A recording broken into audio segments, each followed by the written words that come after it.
جمهور ريال مدريد، انتوا عم تتعرضوا لأكبر خيانة بتاريخ النادي الملكي. أكبر خيانة بتاريخ نادي ريال مدريد عم بتصير هسا. الخيانة جوا مخك، انك تصدق انه رودريجو رايح على برشلونة. هاي أكبر خيانة بينك وبين حالك. ولك يا رجل، في عاقل ممكن يصدق هيك أخبار؟ لاعب ينتقل من ريال مدريد لبرشلونة، هاي ما بتصير غير بالبلاي ستيشن. انها تصير على ارض الواقع. ومن مين؟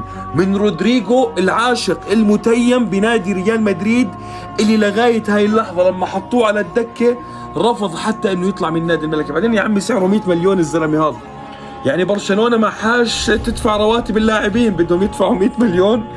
يا رجل اهبل يحكي ومجنون يصدق. شو في رودريجو كمان ومن ريال مدريد لبرشلونة؟ والله بالحلم ما بتصير.